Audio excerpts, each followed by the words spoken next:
I am really thrilled to have Charles Bull today. Charles, you want to stand up a second? Yeah, Charles Bull here today as our guest speaker. And I'll do a little more of an introduction to him in a bit. But first, I want to introduce our video. We're changing the order of service a little bit because this video is very special to me. The music was written by three of my good friends, including Catherine Kinsman, and her husband, Ken Peterson, was the man who put it all together, and unfortunately, Ken is no longer with us. We created it, the video, at Hope for Wildlife. Most of it is filmed at Hope for Wildlife, and I'm one of those people there in the circle. And the message is really relevant to what's happening to the world today, and I think a very, very important message for all of us. So this is We'll Find a Way.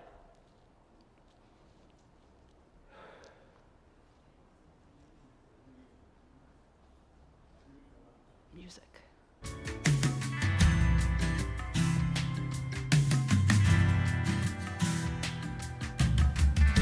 Silence brings a haunting stillness. Morning cries on the mountain range. Hungry eyes seeking shelter as velvet woodlands fall away. Caught in a crushing rain, we still possess the power to change. We must sow the seeds of blessing in our hands, the future's resting.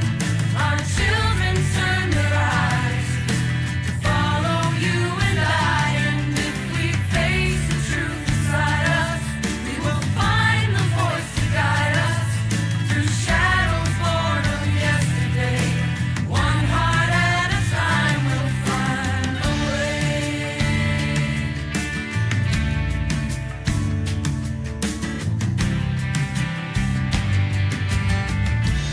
All is one, undivided.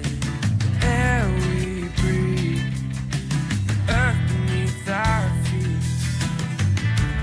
Hear the forest, the weeping waters, life in actions, slide into the sea. Hope turns another page, hand of love wipe the tears away. We must sow the seeds of blessing in our hands, the future's resting. Our children turn their eyes to follow you and I, and if we face the truth inside us, we will find the voice to guide us through shadows born of yesterday. One heart at a time we'll find a way. If everyone surrendered one thing, we're 6 billion strong, count for something, maybe every day. We must sow the seeds of blessing in our hands, the future's resting. Our children turn their eyes to follow you and I, and if we face the truth inside us, we will find the voice to guide us through shadows born of yesterday. One heart at a time we'll find. Sow the seeds of blessing in our hands, the future's resting. Our children turn their eyes to follow you and I, and if we face the truth inside us, we will find the voice to guide us through shadows born of yesterday. One heart at a time we'll find a way. One heart at a time we'll find a way.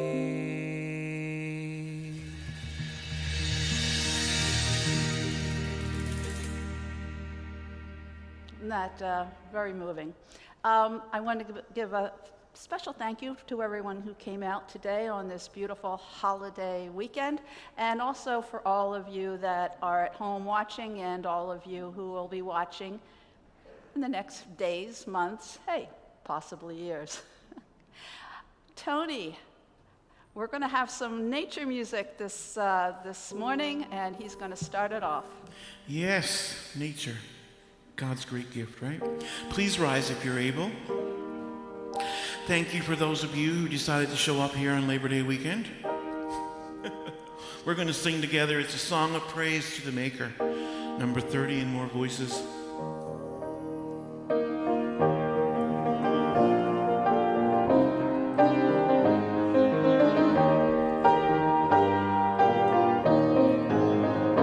It's a song of praise to the Maker. The thrush sings high in the tree. It's a song of praise to the Maker. The great will sings in the sea. And by the Spirit, you and I can join our voice to the holy cry and sing, sing, sing to the Maker. It's a call of life to the giver when waves and waterfalls roar. It's a call of life to the giver when high tides break on the shore. And by the Spirit, you and I can join our voice to the holy cry and sing, sing, sing to the Maker too. It's a hymn of love to the lover. The bumblebees hum along. It's a hymn of love to the lover. The summer breeze sings a song. And by the Spirit, you and I can join our voice to the holy cry and sing, sing, sing to the Maker too. It's the chorus of all creation. It's sung by all living things. It's the chorus of all creation. A song the universe sings. And by the Spirit, you and I can join our voice to the holy cry and sing, sing, sing to the Maker too. All can be seated. I'd like to give the land acknowledgement. Our speaker today, Charles Bull, has at the bottom of all his emails, "I am grateful to live in Mi'kma'ki, the ancestral lands of the oak, maple, lilac, mayflower, moose, fox, beaver, squirrel, and Mi'kmaq. For these and more, I too am grateful. May we honor our relationships with all Indigenous people, and may we use their teachings to care for the earth." We're going to light the candles now.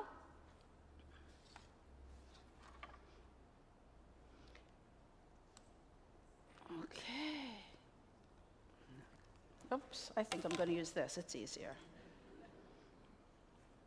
I haven't even mastered this technology yet, folks. God is here. All the time. And all are welcome. All the time. And we'd like to invite the children forward, and Paige.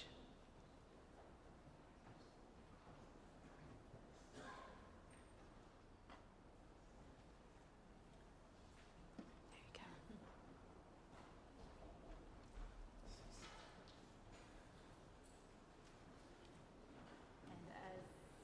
And as we gather our light, we remember that there was once someone who said such amazing things and did such wonderful things that people followed them. And as they followed, they wanted to know more about who they were. So one time when they asked, they said, "I am the light." We're going to follow that light all the way to our time of Sunday school. You can follow Jordan in our Sunday school lantern. Thank you, Paige, and thank you, Jordan. Jordan was one of the young people that did so much work around here this summer. Next, we have our former chair of council, Andrea McQuillan, going to be coming forward and reading the Beatitudes. This was Charles' selection.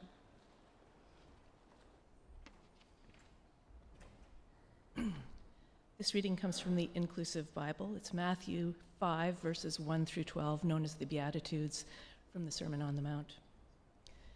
When Jesus saw the crowds, he went up on the mountainside, and after he sat down and the disciples had gathered around, Jesus began to teach them.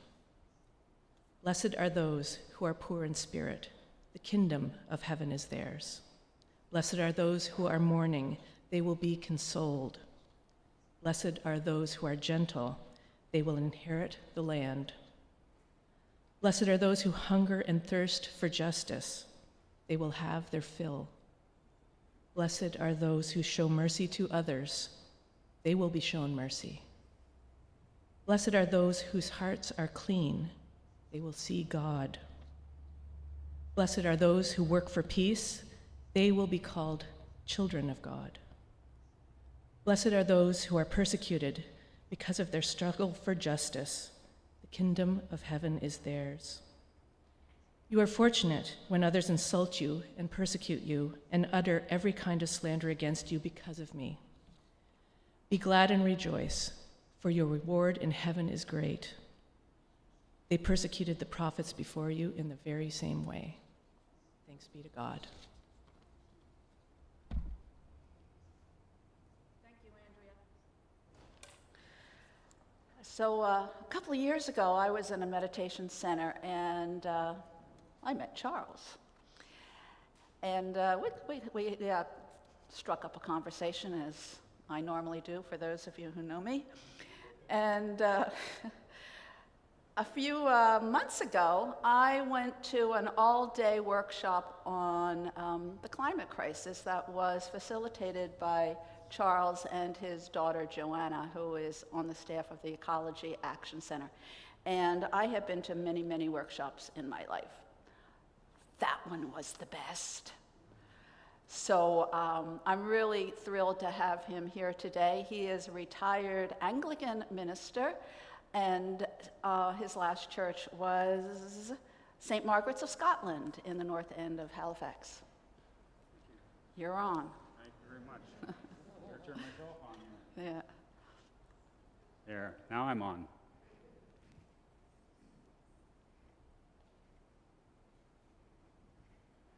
Well, it's my great pleasure to be with you here today, and I want to thank you, Terry, and all of you for inviting me here to speak this morning.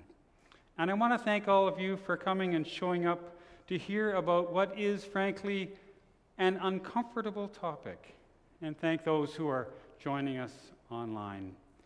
My hope is that together we can become more comfortable thinking about climate change and the state of our world, and in becoming more comfortable to think about it and talk about it, more likely to actually be part of the solution instead of just being part of the problem. So let's get into it. We can have the next slide.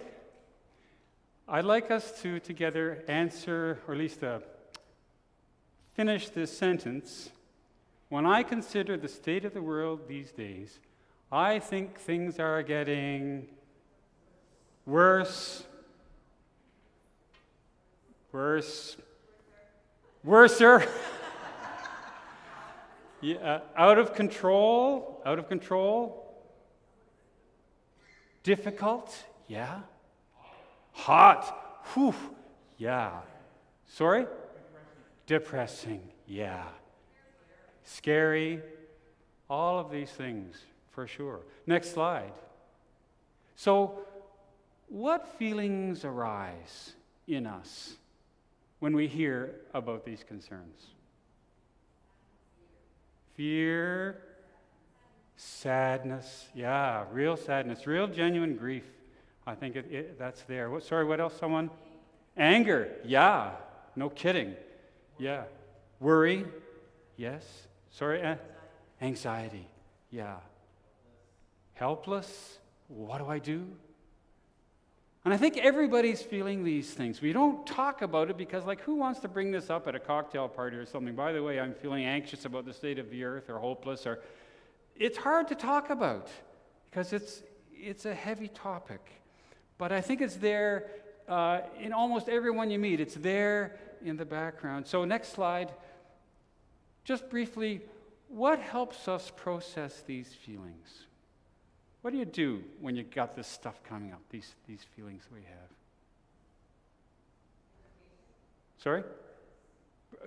Friends. Exactly. Friends, supportive conversation. Someone else? Education, learning more about it. Yes?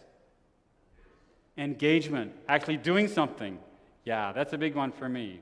When I go to a rally or do something, I feel a big relief because I've done something about it. What else helps?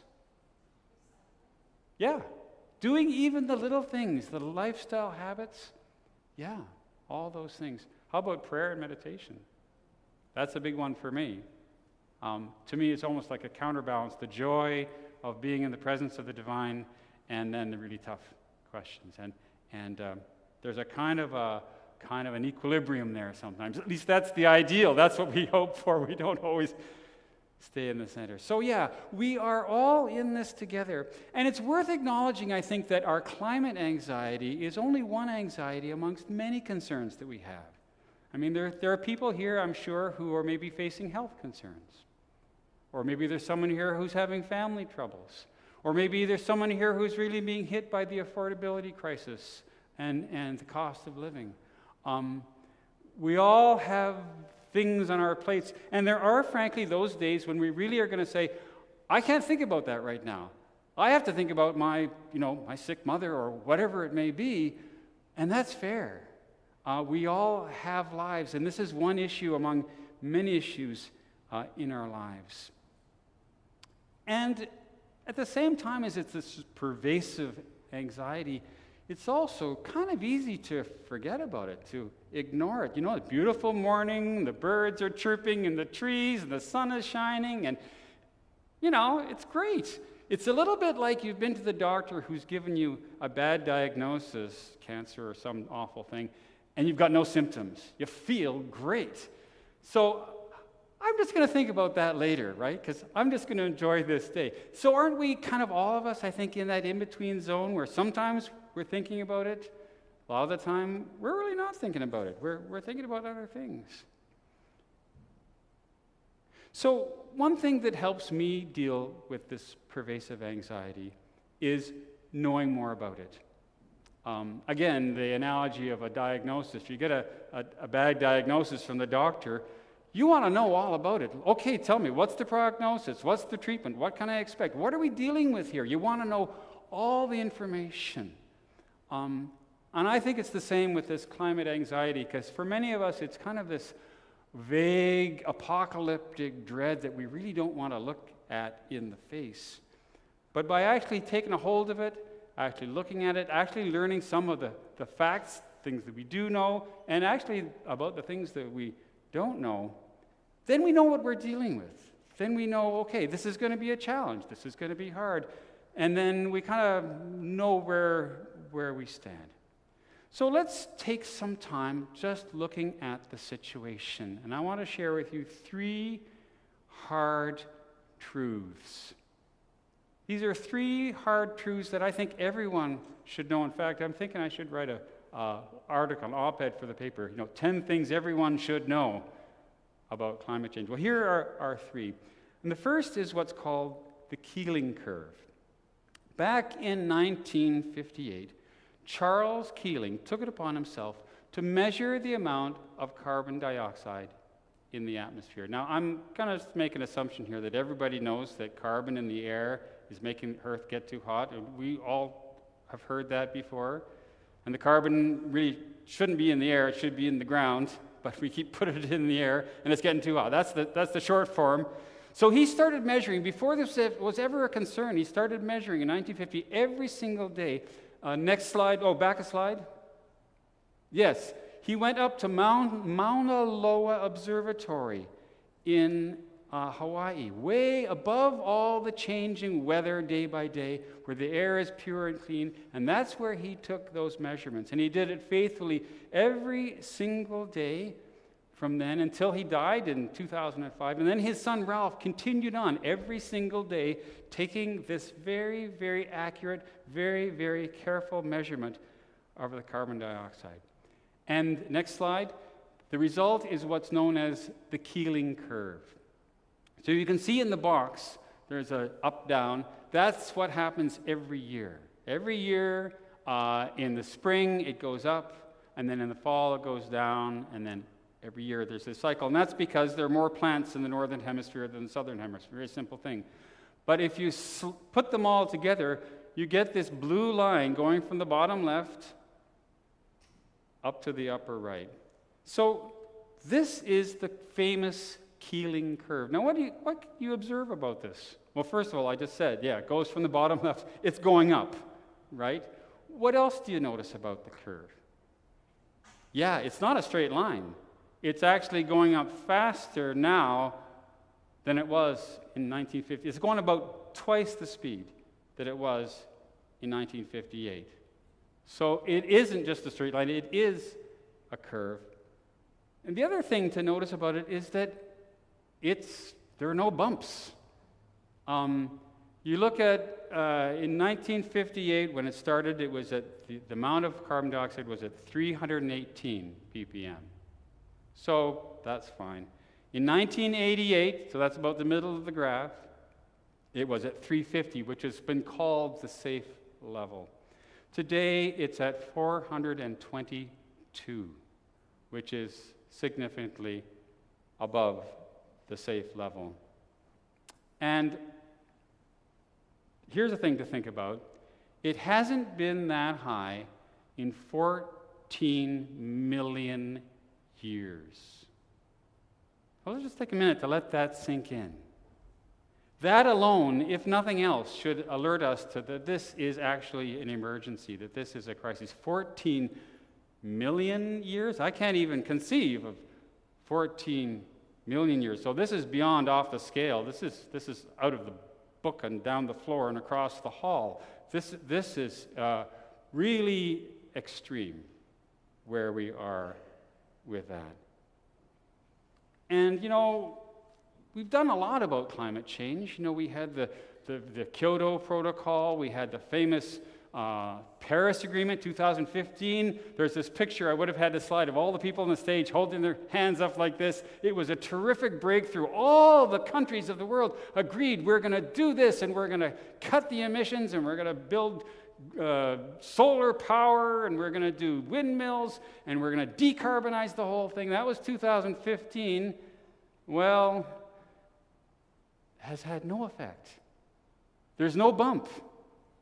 It's still today going up and going up faster than it's ever gone up. This is a tough problem. And at this point, I had a whole section of the sermon, which I threw out because we would have been here for an hour, about all the implications of that in terms of the global economy, in terms of social justice, like who's responsible, all this stuff. Suffice it to say that our carbon economy is a juggernaut.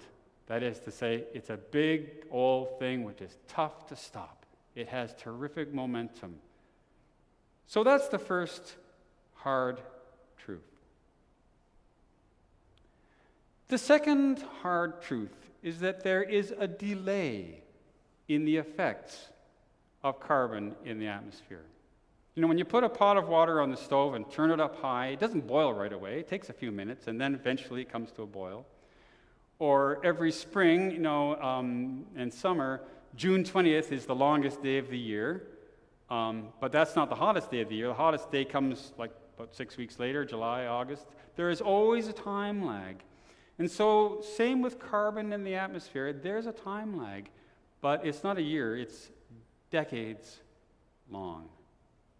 So that means that the things we are experiencing today in your driveway, I noticed that coming in. Kind of ironic that I was to preach this on July 23rd, and my sermon illustration ended up canceling the sermon. Anyways, it's happening. Floods, storms, droughts, heat waves, all the stuff that's happening today. This is all a result of what went up there in the 1980s, in the 1990s. And so what we're putting up there today is going to be affecting things decades into the future. So this second really uncomfortable truth is that even if we could somehow magically make emissions go to zero today, the so-called global weirding, it's going to get weirder for a long time to come. That's a hard thing to accept, but that's the fact. Everyone needs to know these facts. It's going to get worse. That's what we're dealing with.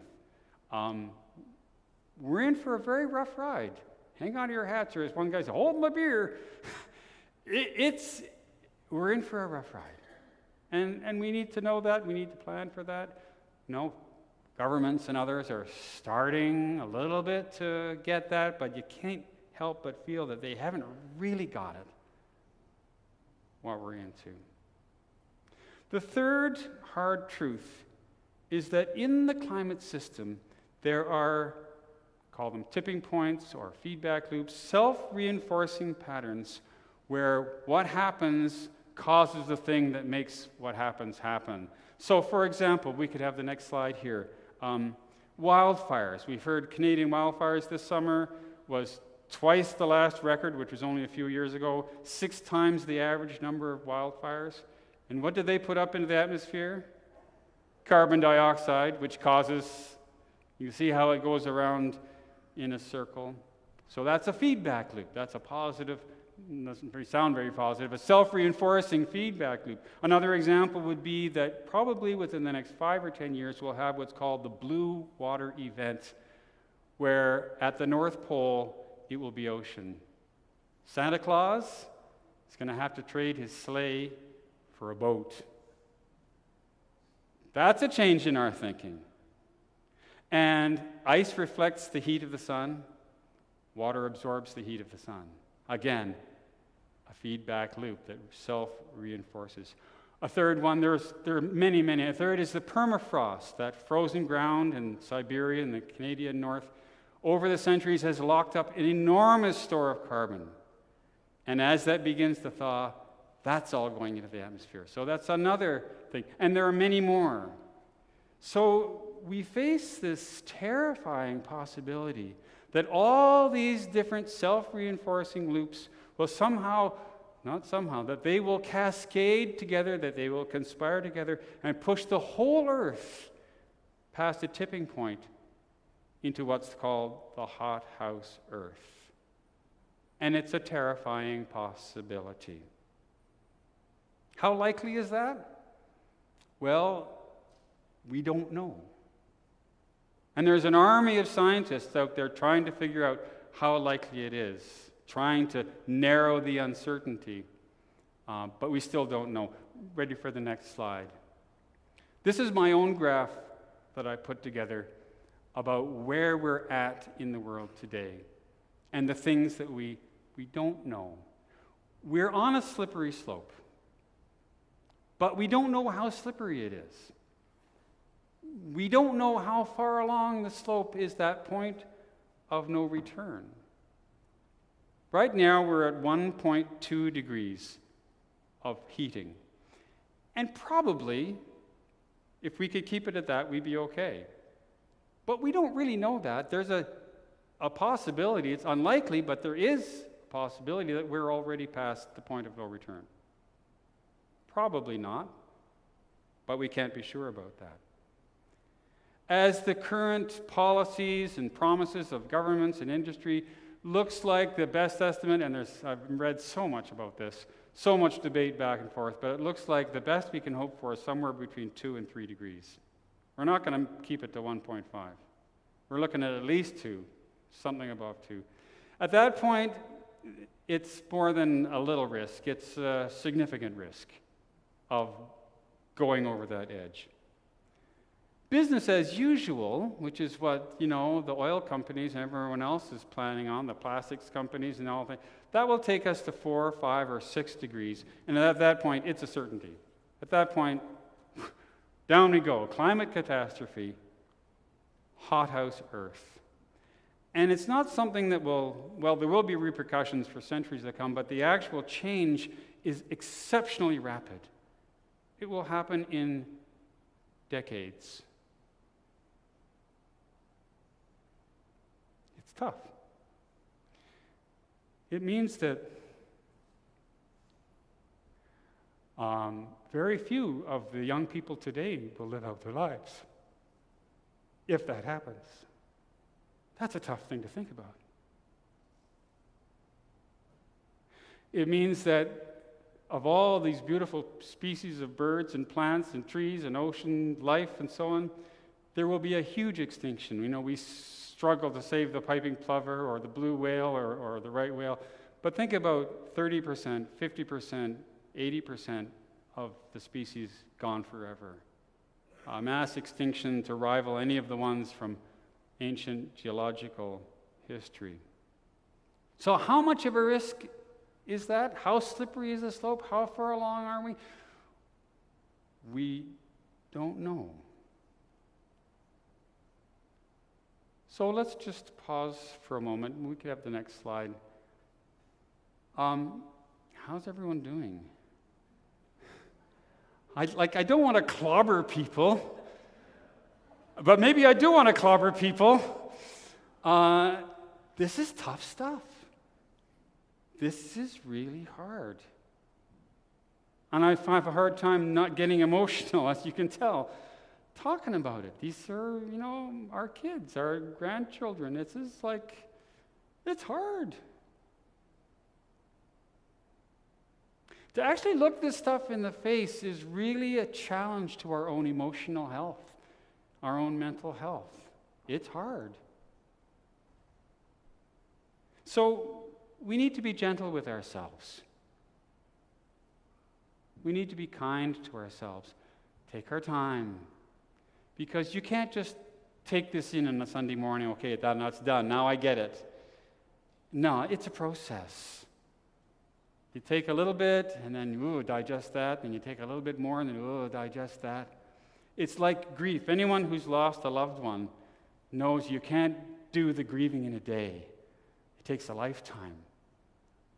And like grieving, it's intermittent. You laugh and play and have a nice day, and then something, and you're back into it again. You dip into it for a while, deal with it, and then you move on. You make breakfast, and you listen to some nice music or talk to your friends. It's intermittent. That's the way we have to do things. We can't do it constantly. I had a great summer this morning playing with my new sailboat. My son got married, and frankly, I didn't think a lot about climate change. I was like, I'm going to take a break from this stuff. I had a real holiday. And I think that's how we have to be gentle with ourselves, to take a little, but do what we need to do to be well. So take breaks, and know that it's a process that's going to take a long time to really let these truths sink in. And the other thing is to do it together. Like grieving, it's the reason we have funerals where we come together to grieve instead of trying to grieve individually. We need to share these things. So to find someone who understands, someone you can talk to about this, someone who's also going through this process, it's better together.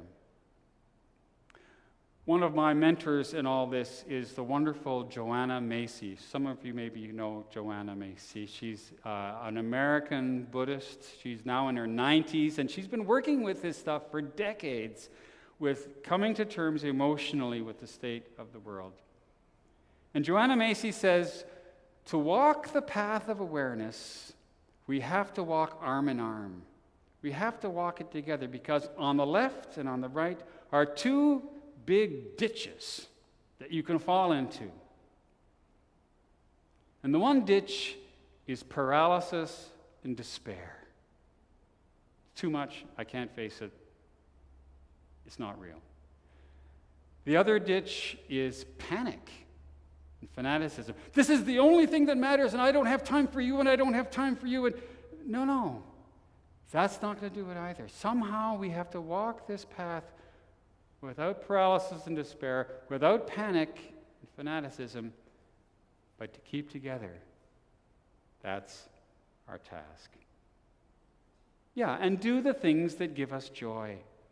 Do the things that feed our souls, whether it's coffee with a friend or playing with your sailboat or whatever, because if we go crazy, we're not going to help the earth.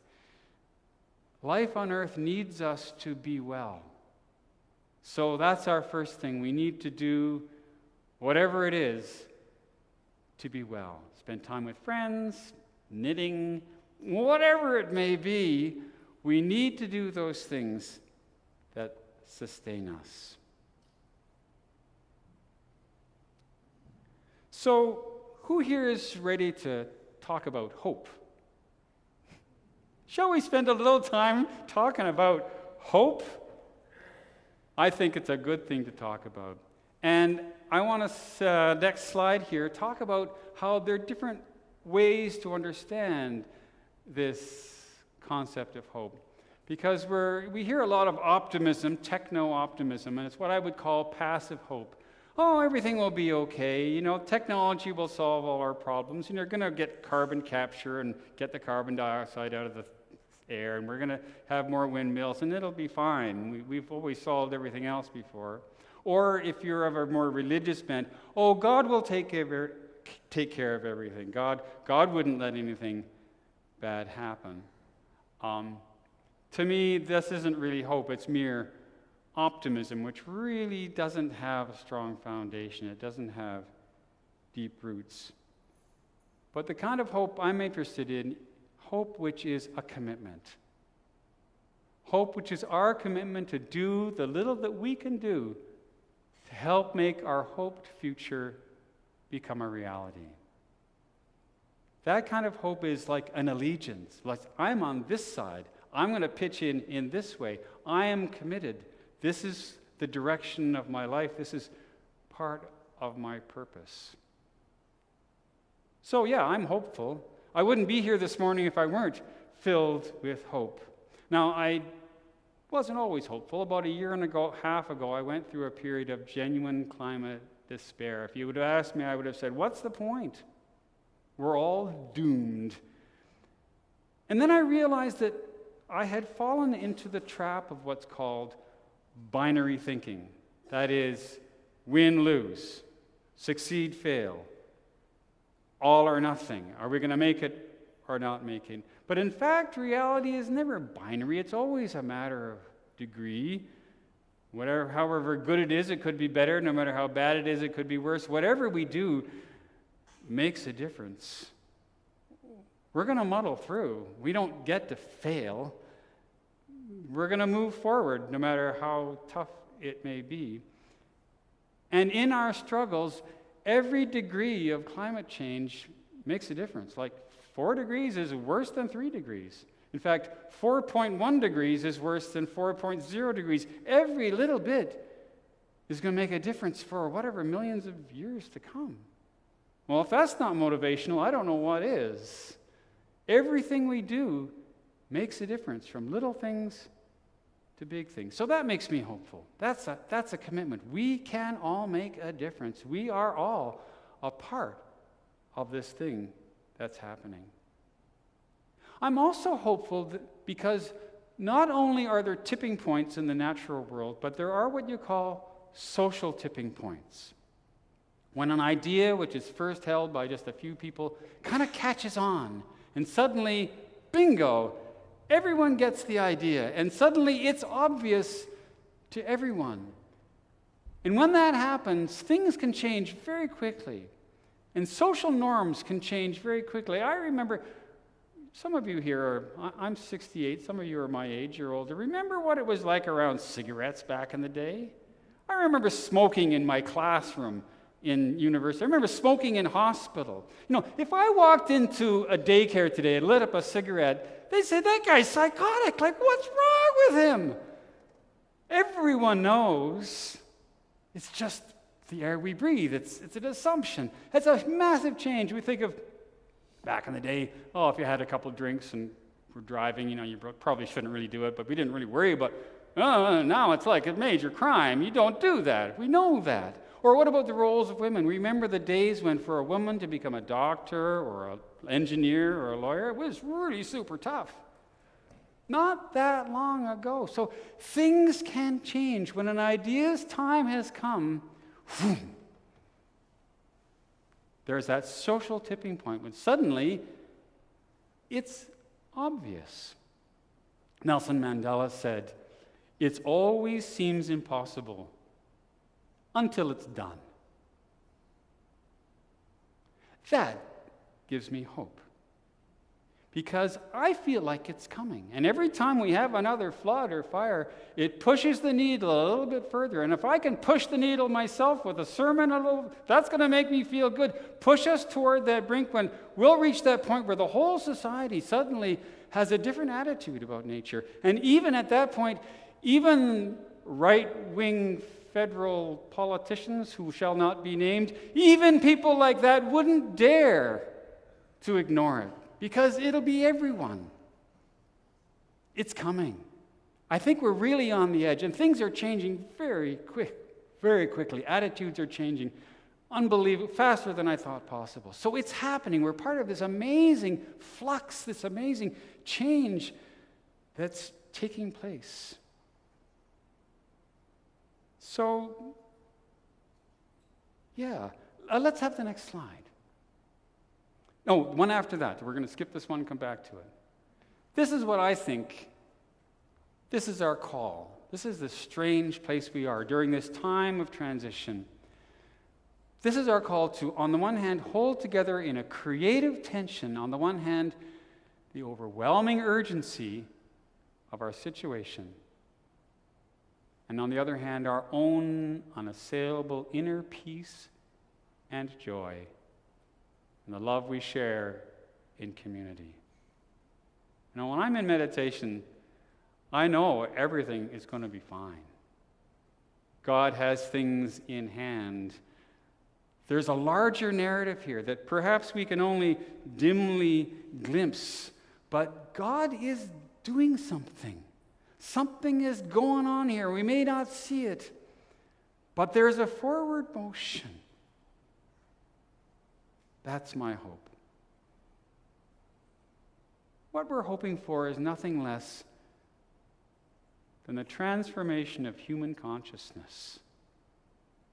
Humanity evolving into another stage. It's what Joanna Macy calls the great turning. I think it's one aspect of what Jesus called the coming of the kingdom of God. When Jesus spoke of the coming of the kingdom of God, sometimes he spoke in apocalyptic terms. I was reading in Matthew this week when he's talking about the sun will be darkened and the wars and that kind of language. And then at one point he says, don't worry, these are but the birth pangs. Birth pangs. So we're kind of like, it's life in the birth canal, there's a lot of pressure. And we can't really see what's going on, but that's where we are. We're in the birth canal. And it's a tough place to be. But there's a direction to it. That's where we are. So I'd like to end on a more practical note. These are big metaphysical, conceptual things. Let's bring it down to what can we do? And walk on, that was a great sermon. What am I going to do about it? So there are all kinds of things we can do. There's no end of things. Someone said we've moved from climate denial in our society to climate paralysis. Nobody's denying climate change these days. But generally it's like, what are you going to do? I don't know. I'm stuck. Huh? Well, there's lots we can do. And we're ready for the next slide. I think it's the next one. And one after this one. Perfect. So in terms of what we can do, there's really two categories. There's what I can do about the way I live and my personal lifestyle.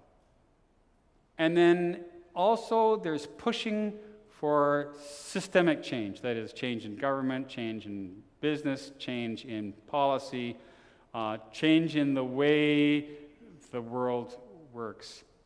And it's not either or. We need both and. So let's start with the individual. What is something, I'll start, but we can just pipe up, something you've just done recently that you hadn't done before, or something that, hearing this sermon, that you're going to do when you walk home. I came by bus. I could have come by car, and I had a lovely bus ride. That's a little thing. What else? Personal lifestyle things can we do? Or things that you have done or I think you're going to do? Less shopping. Yay! Something else. Fly less. Absolutely. Think twice before getting on an airplane. Now, I still get on an airplane sometime. My mother's 98. She's in Toronto. I want to see her, so I go once in a while. I get the cheapest flight, and it's nonstop, and, squeeze myself in one little bag. So it's never all or nothing. It's always a matter of better, not worse. We don't have to be perfect. But if we do something, what else can we do? Yes, using your laundry line. I was looking at my neighbors. What's wrong with them? We've got our laundry on the line, and they're using their electric dryers. Like, what? Come on, guys. That's a simple thing. What else?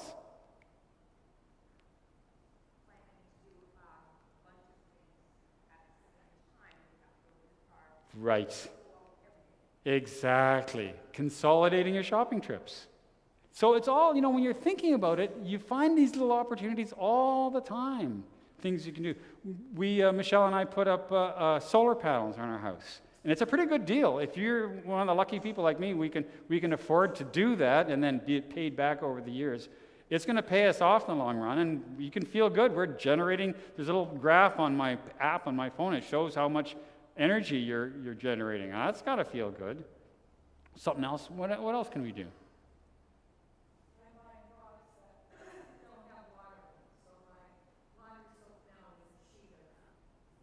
Yeah? So changing our buying, instead of a great big jug of laundry soap that's a lot of water, just a little, yeah. Local organic, absolutely. We've got all these wonderful farmers markets around here. Yeah, or even growing your own food. The list is almost endless. And every time you do even a little thing, it feels good. And you think, okay, well, maybe I can do something else. And so we're part of that transition. We're part of that movement, part of that revolution. But just changing our own lifestyles is not enough. The system needs to change, because we're all still dependent on cars that burn fuel. Every time I get in the car, I think, oh. Every time I put gas in, I think, oh, What else are you going to do? Like, we're captive by the systems. So there are things we can do to change the systems. Any thoughts about that?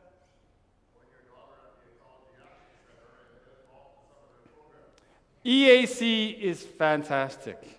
Yeah, Joanna is doing, and the others are there. It's a huge operation. There are all kinds of, some 20, 25 full-time staff, hundreds of volunteers, thousands of members, and you can volunteer. They send out a thing every week. Today we're looking for someone to fold envelopes or whatever, or put up posters. Or you can pitch in, and they're fun people. It's super fun to do.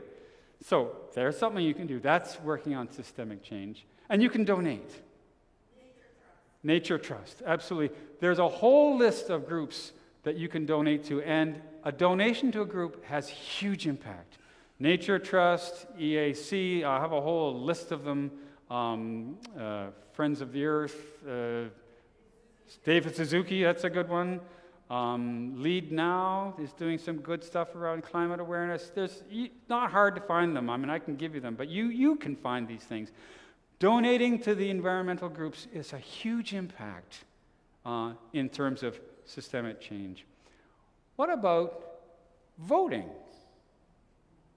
I won't ask for a show of hands, but I'm going to say, is there anyone here who doesn't vote?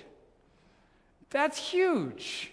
And getting involved in politics, messy, garbagey, imperfect, irritating politics, is huge. Look at the party that's doing the best for this, because they're the ones that make the laws, and that has a huge effect on change to society, pushing us over into this kind of a revolution that we're a part of.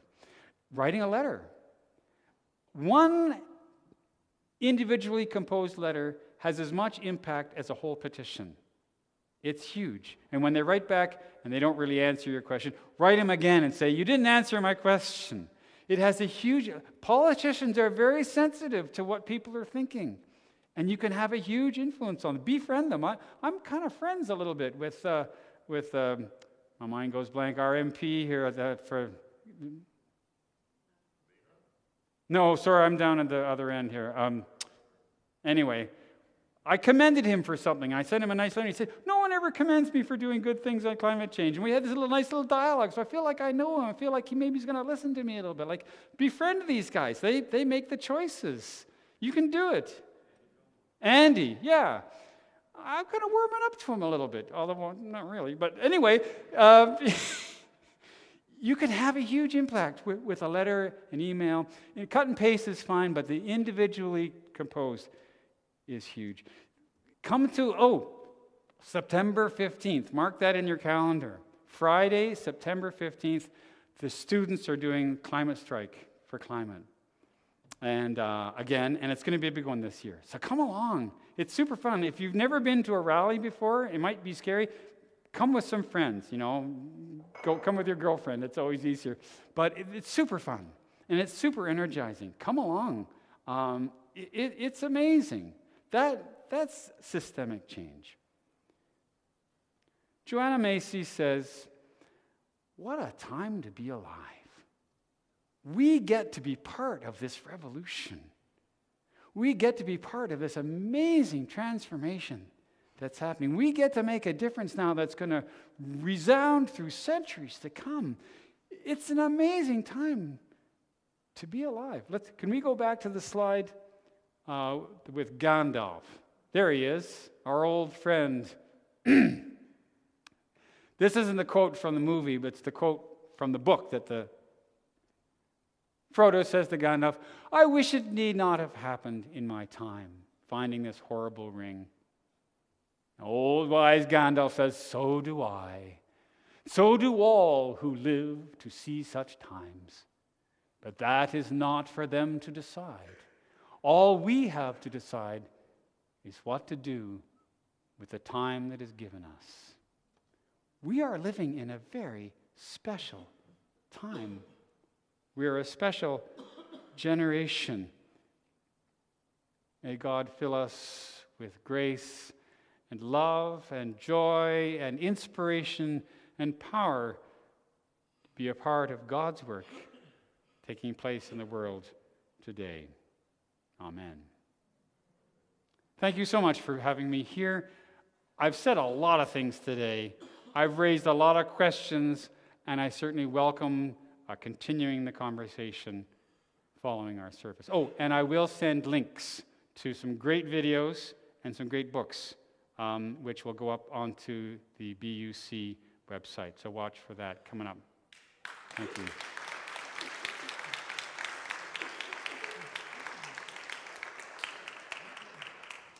So funny, they don't clap in the Anglican Church. They should. Thank you so much, Charles. That was brilliant. And Tony has a special selection for us.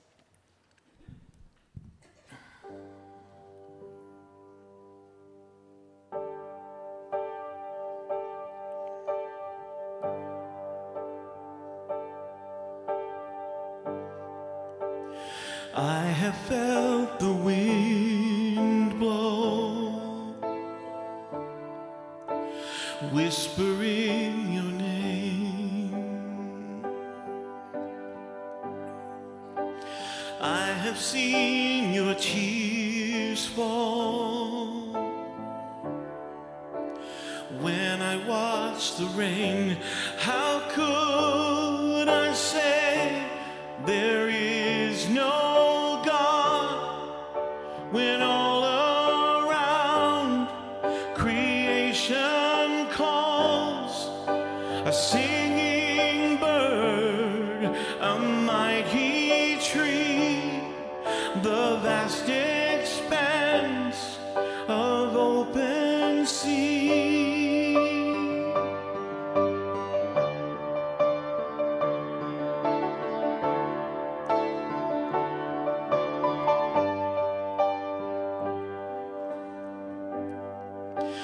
Gazing at a bird in flight,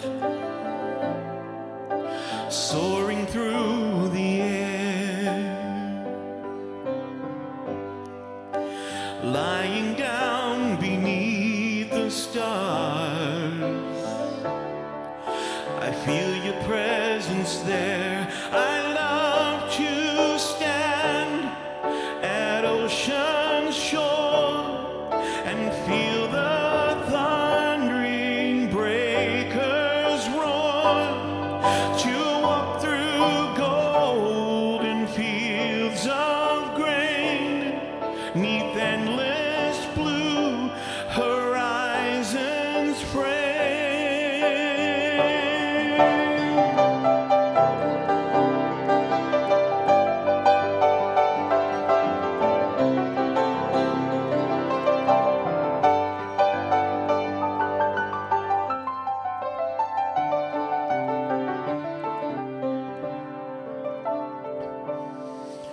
Listening to a river run,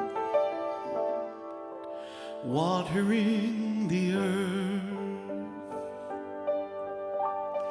the fragrance of a rose in bloom, a newborn's cry at birth. How could I say there is no God when all around creation calls?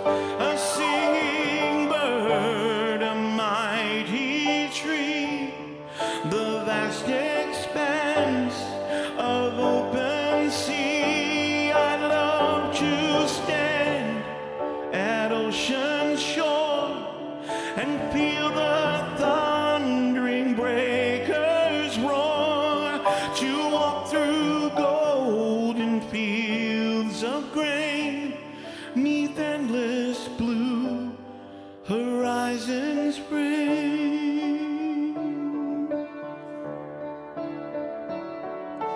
I believe,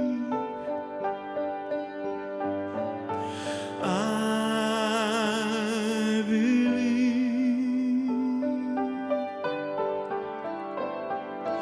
I believe. Sing that little bit with me. I believe. I believe. Again. I believe. Again. I believe. Last time, just you. I believe.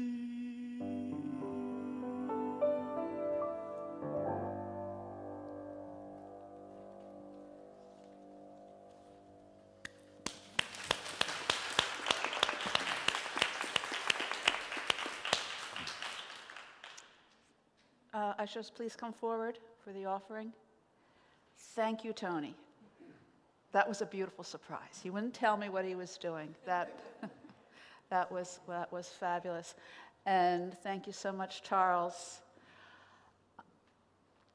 There's no words for all that you've shared with us today and the thoughts that you've put into our hearts and our minds. Thank you. Yeah. And I too, several years ago, when I became really quite enmeshed in what was happening to our planet, went through a period of not quite depression, but I guess despair would be more the term. And at that time, I decided I couldn't live. It's not my personality. It's not what my essence to be a depressed person. I had to love what I care for. And so I became even more adamant in caring for the people that I love, for caring for this beautiful, beautiful earth, for feeling gratitude for the splendors and the beauty, and yet to be very, very aware of all that we have to do, each and every one of us, to ensure that we do have safety and beauty for ourselves and for all those who come after and for all life on earth.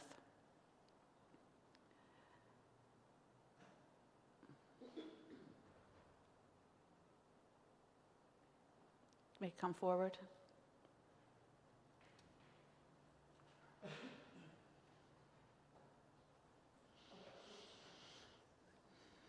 Did you two coordinate your colors here? Yeah, of course. Yeah. Yes, we did. Thank you, God. Thank you for this beautiful life, for this beautiful earth, for these wonderful people, for this sanctuary, for the love in our hearts that we can extend to all living things. And our church thanks you for your time, for your love, and for your financial support.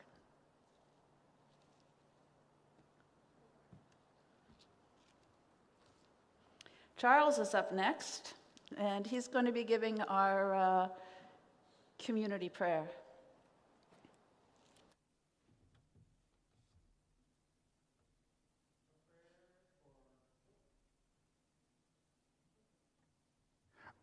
A prayer for life on earth. Let us pray.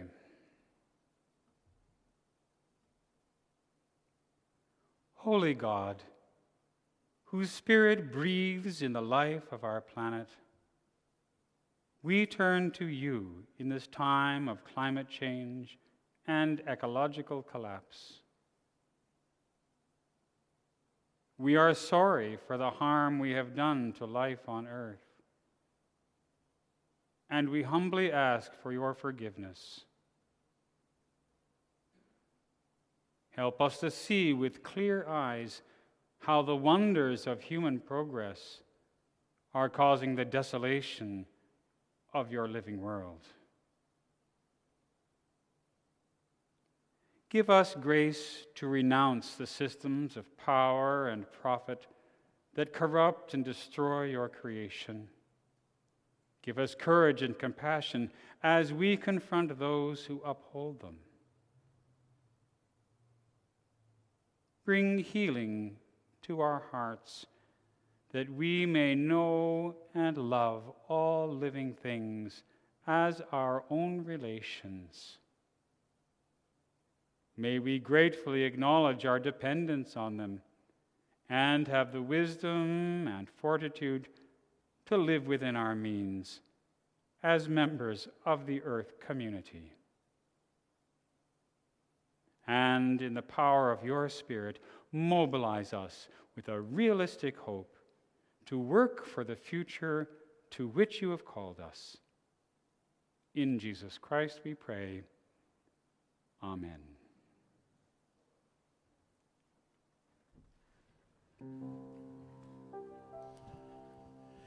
Please rise if you're able. We're going to sing together, Called by Earth and Sky.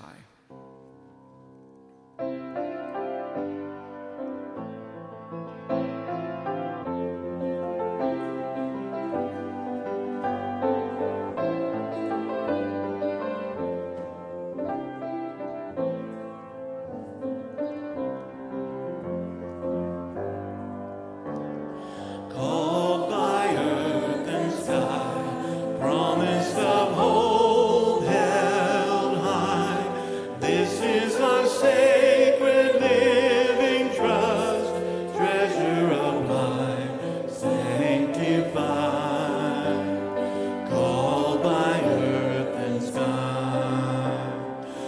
Precious these waters, endless seas, deep ocean stream, waters of healing, rivers of rain, the wash of love again, called by earth and sky, promise of hope held high. This is our sacred living trust, treasure of life, sanctified, called by earth and sky. Precious His gift, the air we breathe, wind born and free, breath of the Spirit blow through this place, the gathering and our grace, called by earth and sky, promise of hope held high. This is our sacred living trust, treasure of life, sanctified, called by earth and sky. Precious these mountains, ancient sands, vast, fragile land, seeds of our awakening, rooted and strong, creation's faithful song, called by earth and sky, promise of hope held high. This is our sacred living trust, treasure of life, sanctified, called by earth and sky. Precious the fire that lights our way, bright dawning day, fire of passion, sorrows undone, our faith and justice won, called by earth and sky, promise of hope held high. This is our sacred living trust, treasure of life, sanctified, called by earth and sky. You can be seated. I have a few announcements I'll go through really quickly. On September the 17th, we have our Back to Church celebration and registration for Sunday school and the youth group. Katie Avon will be starting her enhanced ministry here on Tuesday and will be leading the service next week. The United Church is asking all churches to hang a red dress, and I have one right here. Here we go. This is Judy Johnson's red dress. And they're asking us to hang, us and all United Churches, to hang these red dresses in support of the search for 2 Indigenous women that are in a Manitoban landfill. And if you'd like to know more about that, just read our BUC email. And Tony has a plethora of very exciting announcements. Yeah, I'll do them quickly though. So September month for me is kind of like my campaign time to get people on board for what's coming up, right? So I know some people don't read the emails, so I just want to go through some things. First off, Cantata's coming. I know it's like, what? Summer's just, yeah. So if you're interested in singing with us this year, if you've been here for the last 2 performances, I shouldn't call them that, but that's what they are. If you haven't been here, you missed some good ones, but everyone that takes part has a whole lot of fun. And maybe you're someone that you don't want to commit to a choir for a whole year, but Christmas is a time that you're around Nova Scotia, so you can do it. The cool thing with it, I think it's cool, is I will let you miss 3 rehearsals before I kick you out. So if you're saying to yourself, yeah, but I'm going to Cuba, you can go to Cuba. Just come back and sing with us, all right? That starts, let's see. I used to make fun of my grandmother when I was a little boy because she would have to do this. Now I'm 48 and I'm doing that. So rehearsals begin on Tuesday, October 3rd at 6:30. And also So that's it for cantata. You'll hear me talk more about it as we go. Bedford United Singing Kids, also known as BUSC. Kind of makes sense. You've seen the buskers, right? So our kids are buskers here in the church. That starts up again on September 24th at 11:30 in the parlor. We meet bi-weekly. Someone mentioned to me that it's going to land on Thanksgiving. Don't worry, I'll sort it. So if you know kids that are in the community that are not even part of our church, get them to come along. It's a good way for outreach and to get other families involved because they'll want to come see their kids, right? Next thing, Generations. If you've been here on Sundays in the past spring, you witnessed Generations. It's up and growing, and we need more people. We have lots of guitar players, but David, you can still come play. It's no end to how many stringed instruments we can have, but we do need a new drummer because our Nathan's gone. So, you know, I can't play drums. I can manage to play the Salvation Army drum, the kettle drum we call it back there. So if you know anyone that's a drummer, that'd be cool. We need a bass player as well, so those are things to keep in mind. That starts up on September the 18th. Oh no, I'm sorry. That starts on September 14th. Celebration Choir. We have some people that won't be coming back this year to choir, so that means we need some people to refill those spots. I heard you singing this morning. I hear you sing all the time, so I know there's good singers out there. It's just, you want to commit to Mondays. Commit to Mondays. Come on. Right, Diane? Tell them. Commit to Mondays. Okay. So choir rehearsals start up on September 18th. That's it for my long spiel of announcements. You will hear them again next week. God bless. And the week after that, and the week after that. I'd like to thank everyone who made this service possible. Thanks to all of you who came, all of those at home. Thanks to Laura Lee, who is our online greeter and does a fabulous job with that. Thanks to Charles for that very moving and inspirational talk.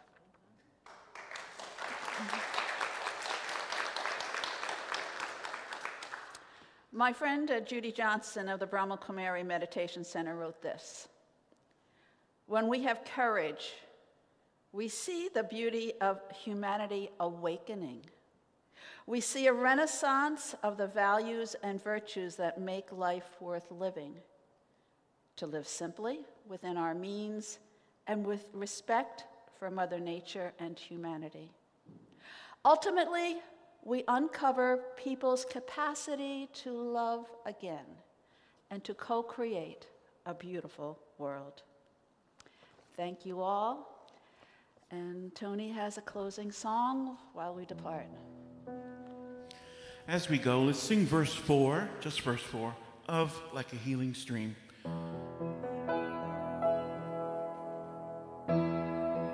You can stand if you're able.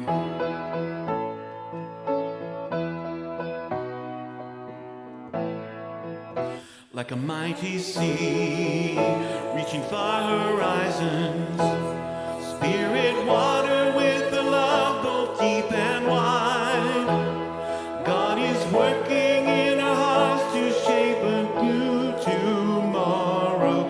God will always challenge and provide. Like a mighty sea, like a river strong, like a gentle rain, like a healing stream. I pray you'll have a peaceful week, everyone.